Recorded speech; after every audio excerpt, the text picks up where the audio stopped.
Sapagkat sa umagang ito ating pag-uusapan ang halaga ng pagsunod kay Kristo. Sa English is the cost of following Jesus. Ang opening verses na aking babasahin ay ating makikita dito sa Luke chapter 9, verses 57 hanggang 62. Ulitin ko, Luke chapter 9, verse 57 hanggang 62. Pwede rin natin makita ang context ito sa ibang scriptures na pwede nyong i-jot down to compare. Matthew chapter 8, verses 19 hanggang 22. Ang context nito ay the cost of following Jesus. Now, bago ko basahin ang mga salita ng Diyos, gusto ko rin una sa lahat ay magpatotoo. Ako po ay nagpapasalamat sa Diyos at nakatayo sa inyong harapan sa biyaya niya. Alam niyo po, sa mga nangangaral o nagbabahagi ng mga salita ng Diyos, tayo ay humihingi ng patuloy na inspirasyon. Tayo ay humihingi ng lakas upang sa gayon ang ating may babahagi ay ito ay hindi sa ating sariling kagustuhan, kundi ito ay sa pangunguna ng banal na Espiritu o sa inspirasyon na nilagay ng banal na Espiritu. Alam niyo po, ang totoo niyan ay nagbubulay-bulay ako sa Colossians chapter 1, verse 16. Sabi dun sa last phrase, ang lahat ng mga bagay ay nilikha niya at ang lahat ng mga yan ay para sa Kanya. At dumating sa aking puso, sa aking kaisipan, sabi ko, Lord, nilikha mo kami, dinisenyo mo kami na maging katulad mo, Panginoong Jesus. Lord, ano ang aming pwedeng ibigay sa iyo? Lahat ng kanyang nilikha ay nagbe-bear ng fruit at sa kanyang paningin, ito ay siya'y naluluwalhati. Ang dalangin ni Apostol Pablo sa Colossians chapter 1 na tayo ay magkaroon ng lubusang pagkaalam sa ating Panginoon, tayo ay lumago, tayo ay maging matured, at higit sa lahat, tayo ay nagbibigay sa Kanya ng pleasing sa Kanyang paningin. Yan ang dalangin ni Apostol Pablo sa church ng Colossian. Habang ako'y nagbe-meditate dyan, napunta ako sa Godhead. So maraming nang pag-uusapan, ngunit hindi ko itatakel ngayon ang Godhead, ngunit ang itatakel ko is the cost of following Christ. Sa Tagalog, ang halaga ng pagsunod natin sa ating Panginoong Hesus Kristo. Basahin ko ang Luke chapter 9, verse 57 sa King James Version. Ang sabi dito, and it came to pass that as they went in the way, a certain man said unto him, Lord, I will follow thee whithersoever thou goest. And Jesus said unto him, foxes have holes, and birds of the air have nests, but the Son of Man hath not where to lay his head. And he said unto another, this is Jesus speaking, and he said unto another, follow me. But he said, Lord, suffer me first to go and bury my father. Jesus said unto him, let the dead bury their dead, but go thou and preach the kingdom of God. And another said, also, Lord, I will follow thee, but let me first go bid them farewell, which are at home at my house. And Jesus said unto him, no man having put his hand to the plow and looking back is fit for the kingdom of God. May dalawang tao dito na karakter na ating pwedeng tignan. Or rather, tatlo. Ang isang tao na nagtanong sa kanya, Panginoon, gusto kong sumunod sa iyo kahit saan ka pumunta. Ang sagot ng Panginoon is discouragement. Sabi niya, ang mga foxes daw ay merong holes na pwede nilang pagpuntahan at pwede silang manirahan. Ang mga birds ay meron ding mga nest na pwede nilang pagpahingahan. Ngunit ang anak ng tao ay walang mahiligan ng kanyang ulo. It is a discouragement sa nagtatanong. At kung ating babasahin ang Matthew chapter 8, verse 19, ang certain man na pala na nagtanong sa kanya is a scribe, isang iskriba.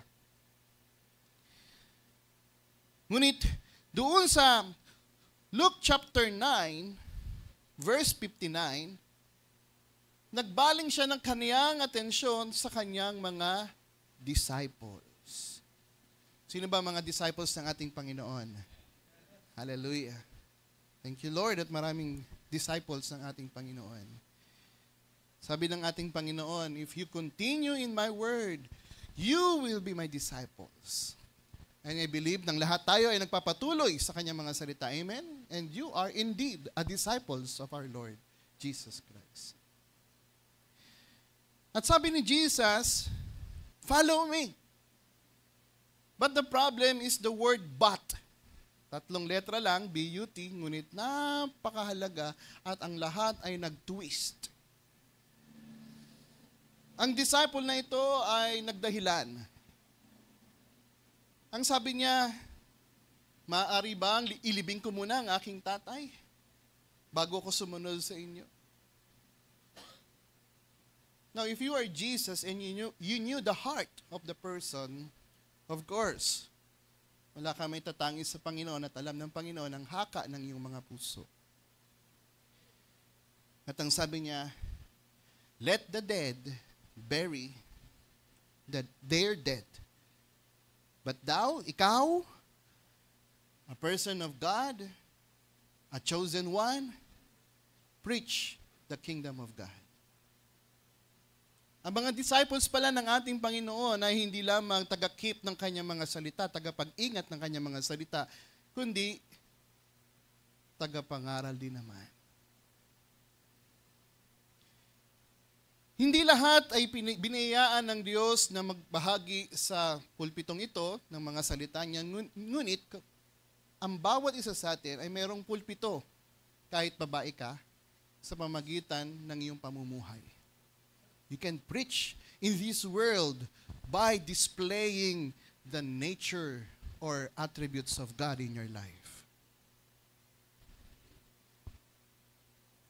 And that is the reason ang buhay mananampalataya is intentionally.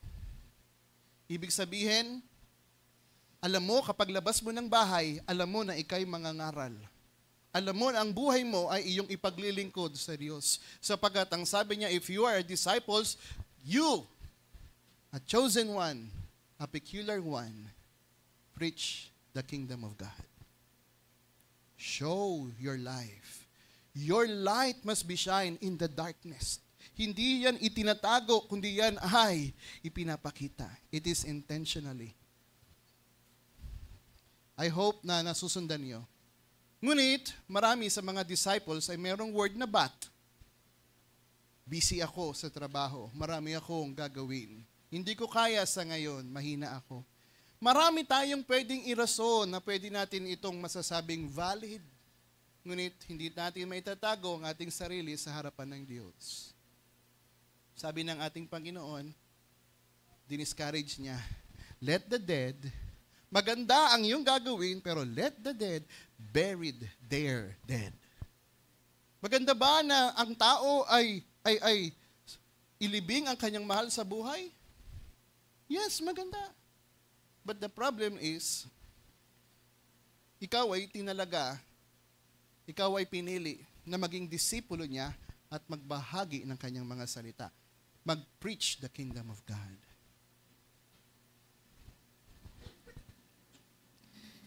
And that is the reason the word cost is ang halaga na ating pwedeng ibigay sa ating Diyos, sa ating Panginoon, na tumawag sa atin, na pumili sa atin, na pinag-alayan ng banal na dugo niya, na tinubos tayo at inagaw tayo sa kamay ng kaaway at inilipat sa kamay niya, inilagay sa magandang kalagayan sa kaliwanagan. Ano ang ating pwedeng gawin?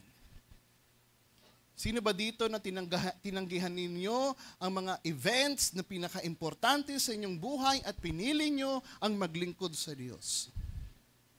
Well, that's one of the costs. You know that yung event na iyong pupuntahan ay napakahalaga, ngunit ang pinili mo ang kalooban ng Diyos. Yan ay isang cost.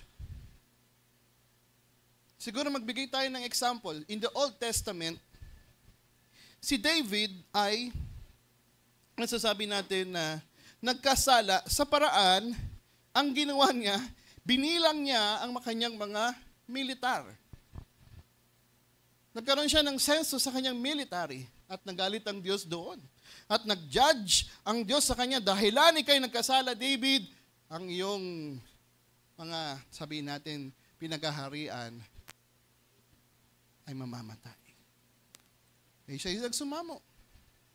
Alam natin yan at dumating, nagkaroon ng pagsamo. Si David, sabi niya, mahulog ako sa kamay ng Diyos, sa kamay niya. At ang nangyari, ang plague ay dumaan sa Israel. Yun ang resulta sa kanyang pagkakamali at pagkakasala. At maraming namatay na mga pinaghaharian niya. Ngunit hindi lahat. At kung titingnan natin, mabiyaya pa rin ng Diyos. Ngunit dahilan sa kanyang pagkakasala, may consequences. Ngunit, nung natapos na ang plague, ang sabi niya, ito ang naging bunga ng aking pagkakasala, ako ngayon ay maghahandog sa Diyos.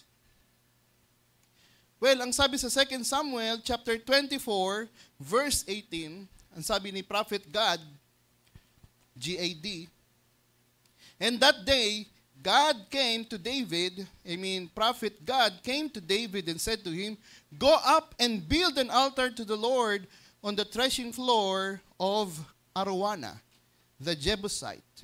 19, so David went up of the word of God, just as the Lord had commanded. When Araunah looked out and saw the king and his servants coming toward him, he went out and bowed face down before the king. Why has the Lord king come to his servant? Araunah said, ang sabi ni David, is to buy your threshing floor, that I may build an altar to the Lord, so that the plague upon the people may be halted. Yun ang intention na gustong gawin ni David.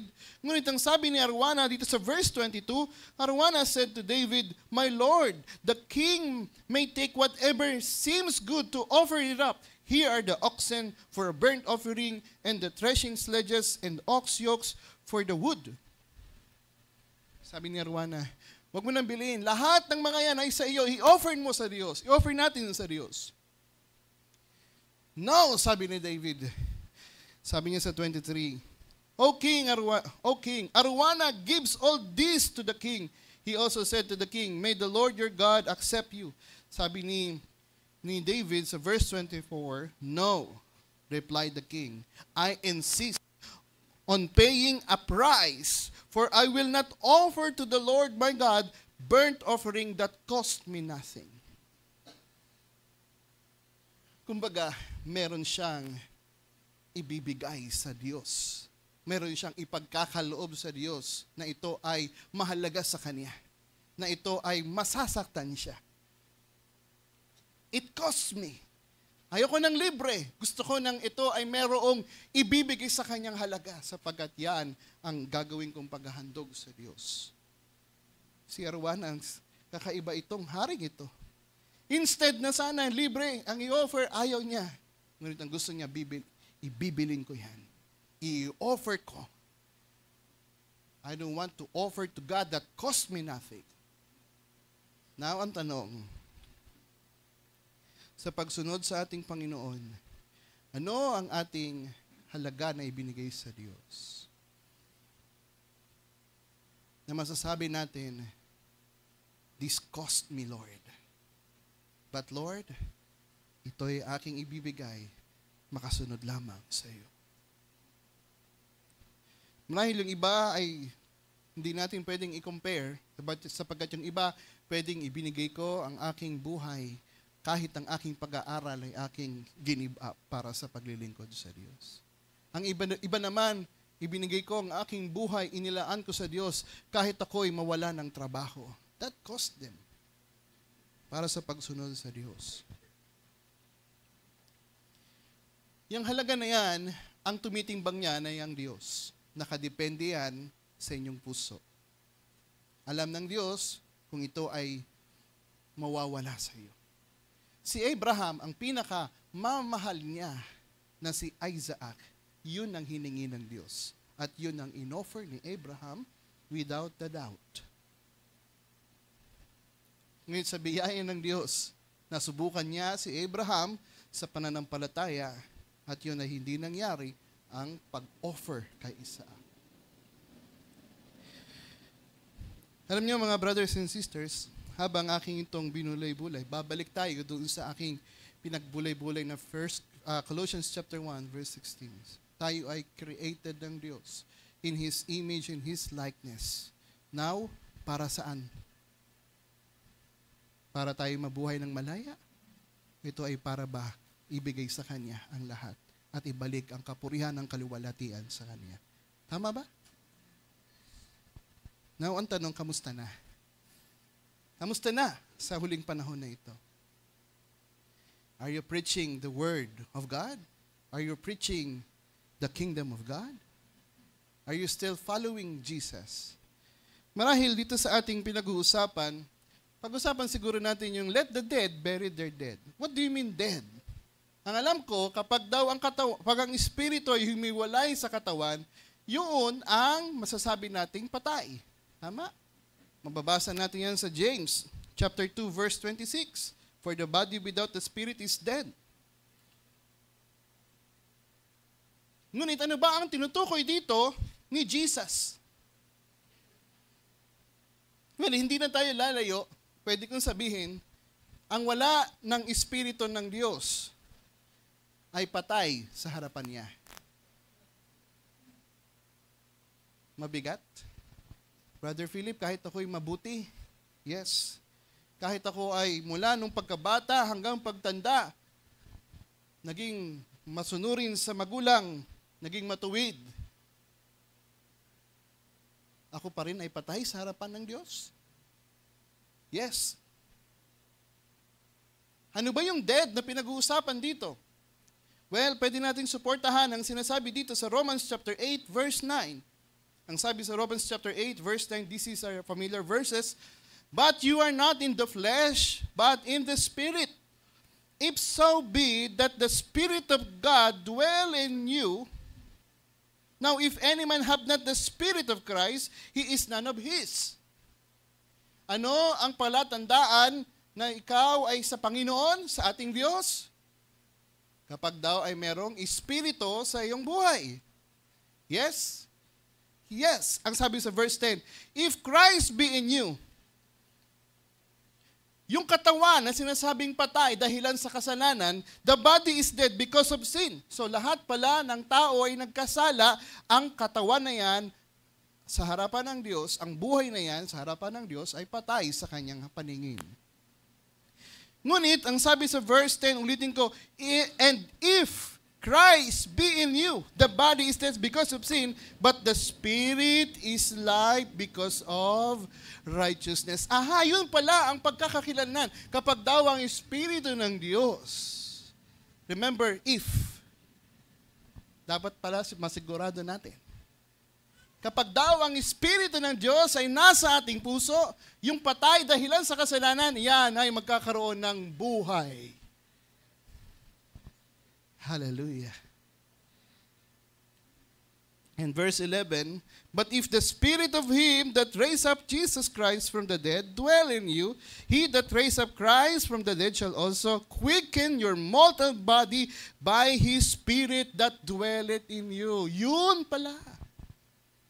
Yung katawan nating patay dahilan sa kasalanan noon, ngunit nung tayo ay tinirahan ng banal na Espiritu ng Diyos, tayo ay nabuhay. Hallelujah. Muli. Amen. Salamat sa Diyos sa kanyang paningin, hindi tayo yung mga patay. At nating mauunawaan ang sinabi ni Jesus, let the dead. Hindi niya sinasabi dito yung patay o yung bangkay na nakahimlay. Kundi yun yung mga tao na walang espiritu ng Diyos. Let the dead bury their dead. Yung their dead is literal. ng mga patay. Ngunit ang sabi niya sa unang phrase, let the dead, or paraphrasing ko, hayaan nyo ang mga walang espiritu ko na ilibing ang kanilang mga patay. Tama ba? Yun din ba ang ating pagkakaunawa? It seems like na parang mahirap tanggapin ang pangungusap ni Jesus, ngunit yun ang katotohanan. Ang wala ng espiritu ng Panginoon o ng Diyos sa ating puso ay hindi sa Kanya. Alam niyo, brothers and sisters, kung ating itong pag-aaralan, bakit kaya ganun na lamang ang ibinigay ni Jesus sa disciples niya na nagpaalam sa Kanya? Alam niyo ba, sa kostumbre ng mga Hudyo, ang sinabi dito na let the dead bury their dead, hindi literal na patay pa ang kanilang mahal sa buhay noon that time. Yun yung sa panahon na yun ay mamamatay pa lamang. That is the phrase na ginagamit nila. Kasi kung, sabi ng mga Hudyo, kung lilibing lang talaga sila, 2 araw lang. Nakukuha niyo ba?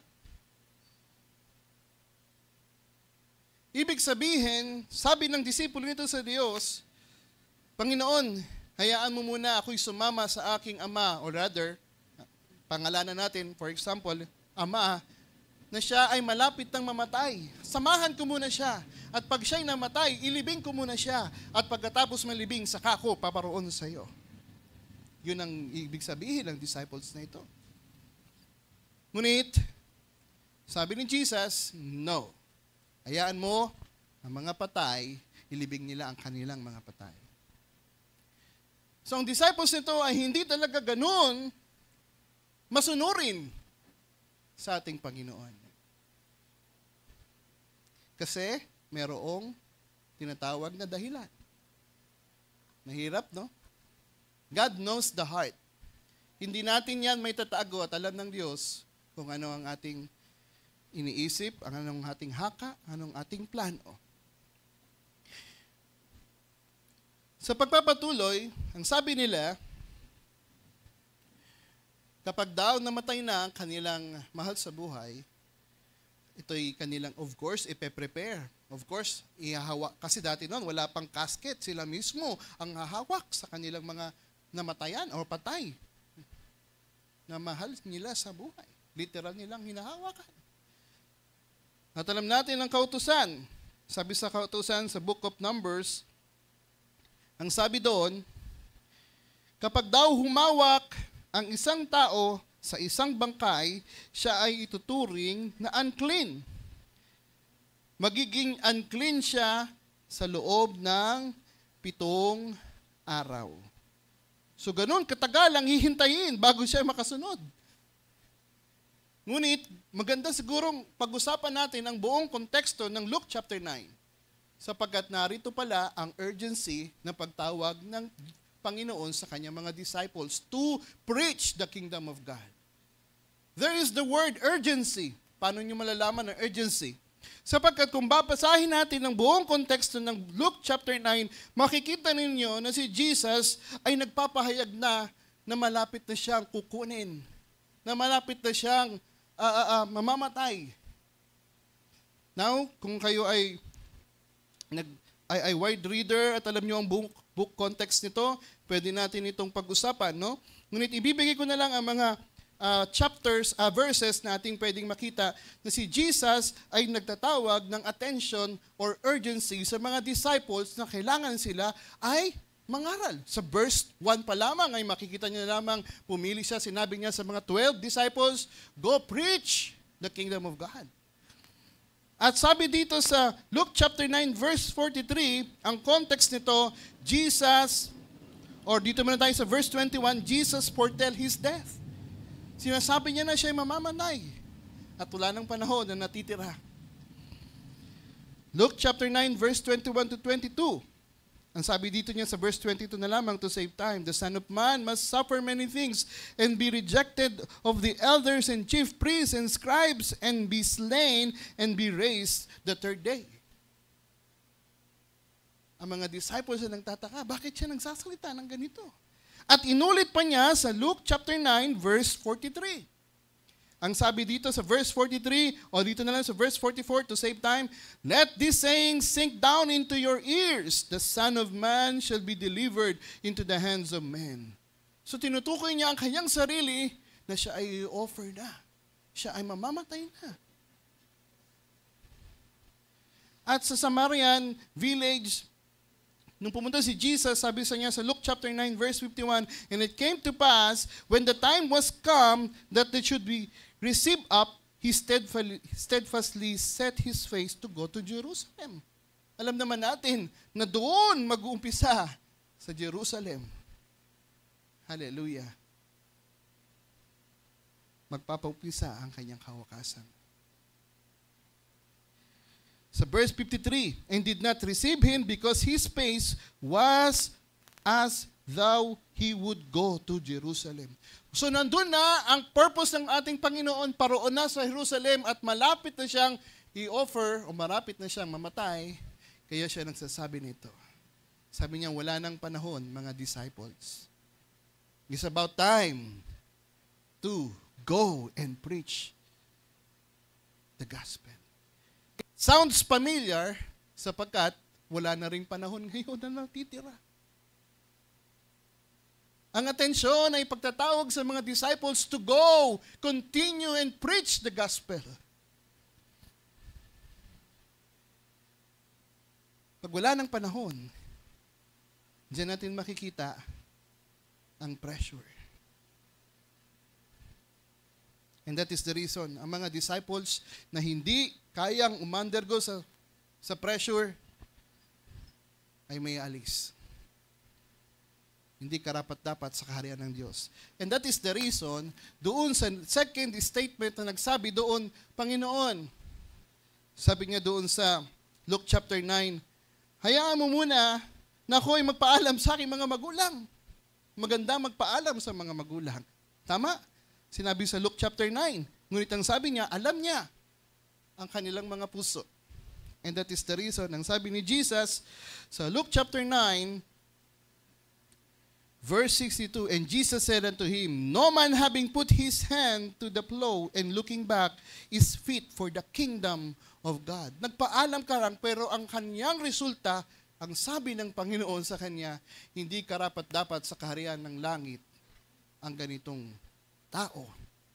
Can you imagine, naiintindihan ba natin yung kaisipan ng ating Panginoon? Grabe, magpapaalam lang ako bago ako sumunod sa iyo. Ngunit ang sabi ng Panginoon, hindi. No man having put his hand to the plow and looking back is fit for the kingdom of God. Oh my goodness. Alam niyo sa pag-aaral, to save time, ang kalagayan na ito ay pinapakita katulad ng asawa ni ang asawa ni Lot o si Mrs. Lot. Nung sinabi ng mga anghel kay Lot at sa mga anak niya, kailangan na kayong umalis diyan sa Sodom at Gomorrah at kayo ay pumaroon sa mountain upang mailigtas niyo ang inyong mga buhay. That is an urgency call. Nung sila ay lumakad, ang Mrs. Lot, sabi doon, ay lumingon pabalik sa Sodom at Gomorrah. Ang utos, wag lumingon. Ngunit bakit siya lumingon? Dahilan, hindi pa rin siya de-attach sa sanglibutang ito. Meron pa rin siyang attachment doon sa Sodom at Gomorrah. Perhaps, mahal niya sa buhay. Perhaps, ang kaniyang mga businesses, ang kaniyang mga kayamanan ay naroon. Hindi natin alam at hindi sinabi. Ngunit, anong reason kung bakit siya lumingon? And that is the reason, sabi ni Jesus, hindi karapat-dapat ang isang disciple hindi fit in the kingdom of God kapag siya ay lumilingon. Remember, ang ating Panginoon nagsasalita in a spiritual. Sometimes hindi maintindihan talaga ng mga disciples. Pero alam nyo ba, ang kagandahan sa mga disciples, yung tinawag talaga ng Panginoon na merong binhi mula pa noong una, bago pa itatag ang sanglibutan, ang kanilang character, ang kanilang attitude is palagi, yes, Lord. Hindi mo maunawaan sa ngayon, ngunit ang iyong response lagi, yes, Lord. Sometimes tayo gusto natin masigurado, hayaan mo muna magpaalam. Hayaan mo muna akong gumawa ng ganito. No. Pero ang totoong disciples talaga na pinili ng Diyos nung una pa, ang kanyang character, ang kanyang mindset ay parating, yes, Lord. The very time that you heard the word or the Spirit, harden not your heart. Sabi sa Hebrews chapter 3. Well, sige nga. Ano ang mga example na pwede mong ibigay, Brother Philip? Well, pwede nating ibigay si Apostol Pablo. Apostol Pablo sa Galatians chapter 1, alam natin ang kanyang naging attitude. Verse 15. Sabi ni Apostol Pablo, Galatians chapter 1, verse 15.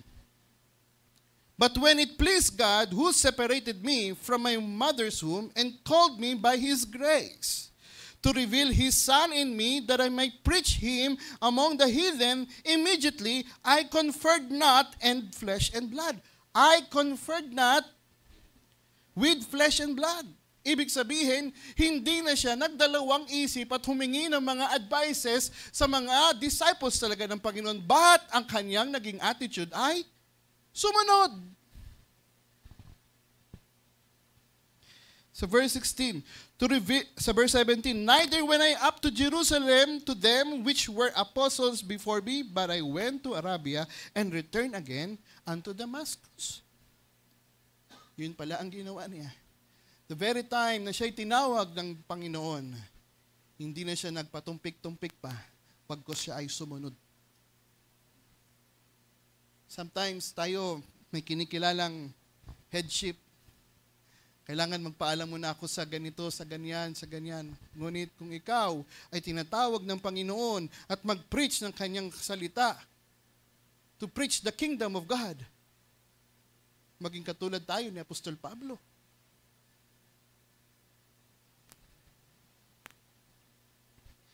Si Apostol Pablo lang ba? Meron pa.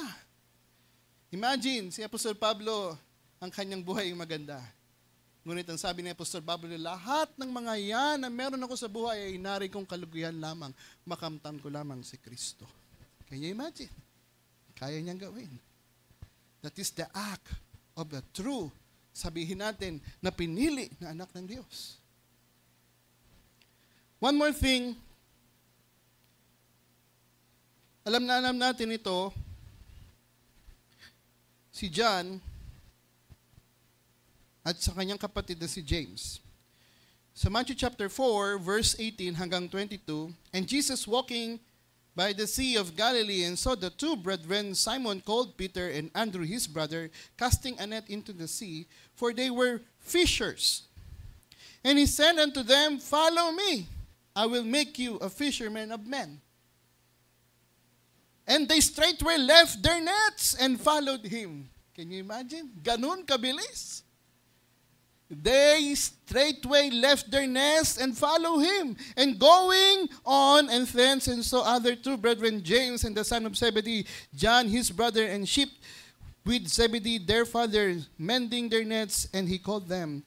And they immediately left the sheep and their father and followed him.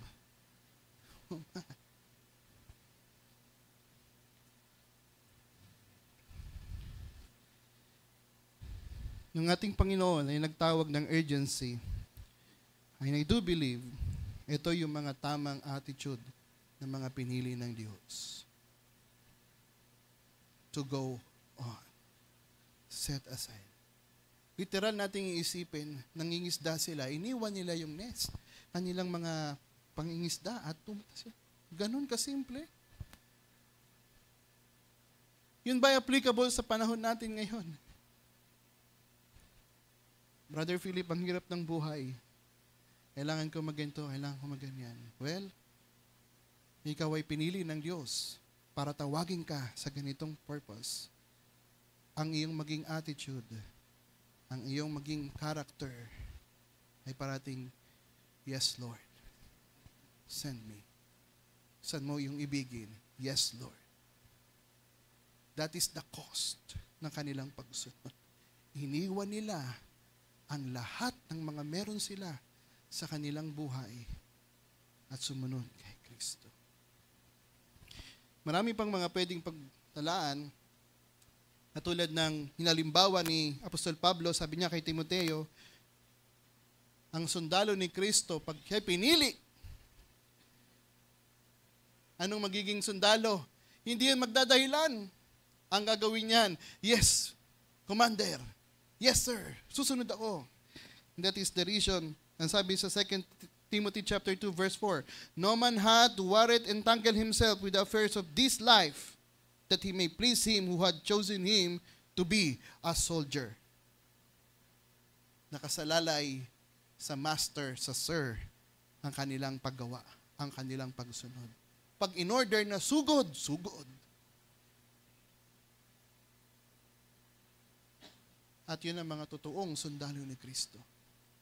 Laging handa, naghihintay lamang ng command ng kanyang chief of staff, chief of commander. And that is the reason, to be a Christian, ang only requirement na pwede nating masasabi na qualification is, unang-una, is to deny yourself. Kapag hindi mo pa na-i-deny ang iyong sarili, marami ka pang mga dahilan na pwedeng erase. That is the only requirement. Kapag ito'y ating natanggihan na ang ating sarili, madali na lamang ang pagsunod kay Kristo. Nakukuha niyo po ba? Hallelujah. Now, pupunta tayo, the cost of discipleship. Sabi ni Jesus sa chapter 14 ng Luke, verse 26, if any man come to me and hate not his father, oh my, this is a very strong word. If any man come to me and hate not his father and mother and wife and children and brethren and sister, yea, and his own life also, he cannot be my disciples. Kailangan mo bang kapuotan ang iyong mga mahal sa buhay? The answer is, kung ang iyong mga mahal sa buhay ang pumipigil sa iyo sa pagsunod kay Kristo, ang iyong nais dapat gawin ay sila ay tanggihan. At ikaw ay magpatuloy kay Kristo. Mabigat. Mga mahal mo yun sa buhay, pinalaki ka, at hindi nag-isip ng masama sa iyo. Ngunit, kapag si Kristo na pala ang tumawag, hallelujah, sa iyong puso, sa iyong buhay, tumutuktok, ang sabi, come, follow me. Meron tayong dapat gawin. This is the cost. Ito yung halaga. Sana pera na lang, katulad kay David, pwede pa. Pero this is very hard. Sapagkat it is your mother, it is your father, it is your loved ones. At in fact, sa huli, it is your own life. Kapag hindi daw natanggihan yon, mismo ang iyong sarili, you are not fit in the kingdom of God. You are not fit in His disciples. Wow.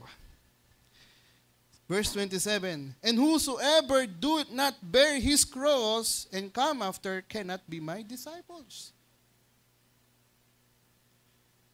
Sometimes, sabi natin, ang pagsunod kay Kristo, akala natin madali at masarap, ngunit merong persecutions dyan. Well, yung kinaputan mong mga magulang, yan ang unang magpe-persecute sa iyo. Tama ba ang iyong sinusunod? Bakit mo kami tatanggihan bilang iyong mga magulang na nagpalaki sa iyo mula bata hanggang pagtanda? Alam niyo po ba, ang aking mga magulang ay laki sa Katoliko. Yung aking mama, mula bata pa lang, ay palagi nandoon sa teatro na tawag nito, bilang isang tawag nito na pagsasadula. Minsan tinatabon siya doon sa bintana. Pero yun ay isang paraan para ipahayag ang Catholicism. Ay siya'y very fanatic. Ay siya'y buong buhay niyang pinagkaloob yun. Ngunit nung dumating siya sa pagtanda at tinawag siya ng Panginoon, lahat ng yun, pati kanyang magulang, kapatid, mahal sa buhay, ay tinanggihan niya. At siya'y pumaroon dito sa pananampalatayang ito. Alam niyo, ang unang impression ng aking mga magulang, ang aking mga lolo, lola, salbahe yan si Fe. Masamang babae yan. Iniwan niya kami. At doon sumama sa pananampalataya. Hindi natin lubos maiisip kung hindi tayo itinalaga sa ganitong kalagayan. Ngunit yung mga itinalaga sa ganitong kalagayan, pinili. Oh, hallelujah. Madali nating may sasagawa ang lahat ng ito. The requirement, hallelujah, is pagtanggi sa iyong sarili. Deny yourself. The only thing upang tayo mag-go on. And that is the reason, ang bilis ng oras, doon na lang tayo sa, alam natin, Luke chapter 14, basahin nyo na hanggang verse 33. Well, kung hindi nyo alam ang magiging cost nito, kayo ay madi-discourage pagdating ng huli. Ganito pala ang pananampalataya na nare-require. Well, hindi ko naman yan sa iyong sariling pagsusumikap, kapatid. Hindi mo kaya sa iyong sariling lakas yan. Hallelujah. Ang disciple na nga si Apostol Pedro na nga ang sabi niya, kahit buhay ko ibibigay ko, Panginoon, susunod ako sa iyo, kahit doon sa kamatayan. Sabi ni Jesus, sa flesh and blood, di mo kaya yan. Pagdating ng pag-uusig, pangatlong pagtatanong sa iyo, ikakaila mo ako sa lahat ng tatlong pagtatanong sa iyo. Yes, ginawa yun ni Apostol Pedro. Laglag si Apostol Pedro sapagkat he denied Jesus sa panahon ng persecution. Disciples na yan. Well, it's not your flesh and blood. And that is the reason, ang sabi ni Jesus, let the dead bury their dead. Ibig sabihin, you have the Spirit of God. What you have to do, sometimes, katulad tayo ni Apostol Pedro, natatakot. Ngunit maganda yung binigay na opening verse ng ating kapatid. Tayo ay binigyan ng Espiritu na hindi pagkatakot. Hallelujah. And that is the reason tayo ay merong boldness, merong kalakasan. Katulad ni Apostol Pablo. Hallelujah, na kanyang ginampanan. Mabigat ba ang mga pananalita? Mabigat. Because pinag-uusapan dito yung cost na pwede mong ibigay sa Panginoon at kanyang timbangin. Ito palang bigat na ito na ibinigay mo sa akin para makasunod ka lamang. Well, marami pang pwedeng i-cite na mga example. Katulad, alam naman natin, yung mayaman na rich young man. Ang cost na hiningi sa kanya ng Panginoon, hallelujah, ang iyong ari-arian. Hindi siya nakasunod. And that is the reason, sinabi ni Peter, dun sa Luke chapter 19, sabi ni Peter, or rather, Luke chapter 18, sino kaya makakasunod sa iyo, Panginoon? Kung ganito ang halaga na kailangan gawin upang makasunod sa iyo, sabi ni Jesus, sa tao ay imposible. It is not your flesh and blood, brothers and sisters, but sa Diyos, hallelujah, it is possible. Amen. At tayo sumasampalataya sa pangako na yan. Hallelujah. And that is the reason nating naiintindihan ngayon, hallelujah. Bakit na ang iba sa mga alam nating mga nananampalataya nakakapagpatuloy? Dahilan alam nila na mayroong espiritu na nasa kanila na nagte-testify that he and she is the children of one of the child or children of God. Hallelujah, na magte-testify ang Espiritu mismo na nasa iyo. Ito'y tunay kong anak. At meron ka ngayon lakas. Not by might, nor by power. It is by the Spirit. Now, balik tayo. Doon sa Luke chapter 9, ang nire-require ng Panginoon is napakasimple lamang. To preach the gospel. To preach the kingdom of God, to be exact. Sa panahon natin ngayon, sa urgency call for us, ano ang ating gawa. Gaya ng sinabi ko, hindi lahat ay merong, sabihin natin, kalayaan na maghayag ng mga salita ng Diyos sa pulpitong ito. Ngunit bawat isa sa atin ay merong pulpito na ginagampanan. And this is our call now sa huling panahon nito. Ngayon, si Peter na nagkasala, dininay ang ating Panginoon ng 3 beses. Ang Panginoon naman din ang lumapit sa kanya. Sabi niya sa John chapter 21, verse 15 to 17, Peter, mahal mo ba ako? Sabi ni Peter, opo, mahal kita. Pangalawang ulit, mahal mo ba ako, Peter? Ikaw ang nakakaalam kung gaano kita kamahal. Di ba yan, di naman natin sinasabi? Ngunit sa pangatlong pagkakataon, Peter, mahal mo ba talaga ako? At si Peter ay nalungkot. Nang sabi ni Jesus, hallelujah, basahin natin. John chapter 21, dito na lamang, sa verse 17. So when he had dined, Jesus said to Simon Peter, Simon, son of Jonas, love me thou me more than this? Said unto him, Yea, Lord, thou knowest that I love thee. He said unto him, Feed my lambs. Paano ba papakainin ang lambs ng Panginoon? Ang mga tupa ng Panginoon? By preaching His word. Tama? And I do believe, kaya hindi pa dumarating ang Panginoon dahilan meron pang isang anak ng Panginoon, ang tupa ng Panginoon, na hindi pa nakakarinig o kapahayagan na nahatid na ibibigay pa sa Kanya. 1 Corinthians chapter 9, sa paghuling pagtatapos, verse 16, sabi ni Apostol Pablo, For thou I preach the gospel. Sabi niya, I have nothing to glory of, for necessity is laid upon me. Yeah, woe unto me if I preach not the gospel.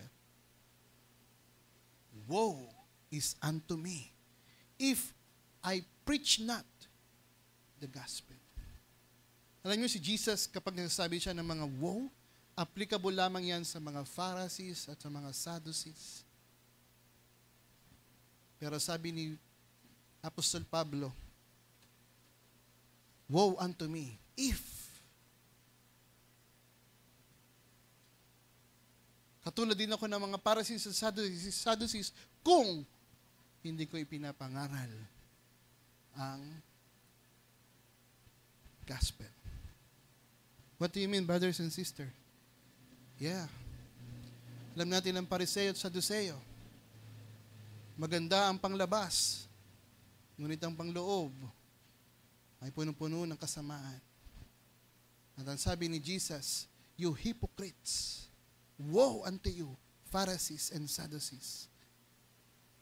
Yun ang description niya sa mga hipokrito. At ang sabi ni Apostol Pablo, woe is unto me if I did not preach the gospel. I hope sa mga salita na yan, tayo ay magbigyan ng linaw sa pagsunod sa ating Panginoon, hinahanapan niya ng halaga. Hallelujah. Tayo ay yumuko at manalangin panandali. Panginoon, maraming salamat po sa kasimplihan ng iyong mga salita. Salamat, Panginoon, sa iyong biyaya, hallelujah, na patuloy na sumasagana sa amin, na patuloy sa amin na nagtuturo, gumagabay. At salamat, O Diyos, sa iyong banal na Espiritu na siyang sumasa amin, na malayang makapagturo pa. Ikaw po, Panginoon, ang mapurihan, mabalikhan ng kaluwalhatian, sapagkat sa iyong kagandahang loob at iyong pagmamahal sa amin. Ito'y aming pinaubaya, pinagkakatiwala sa iyong makapangyarihang kamay, maging ang mga oras pa. In the mighty name of our Lord Jesus Christ, we pray. Amen and amen. Ating palakpakan ng ating Diyos na buhay. Salamat sa kanyang mga salita. Salamat sa bawat isa. Binibigay ko na po sa ating MC.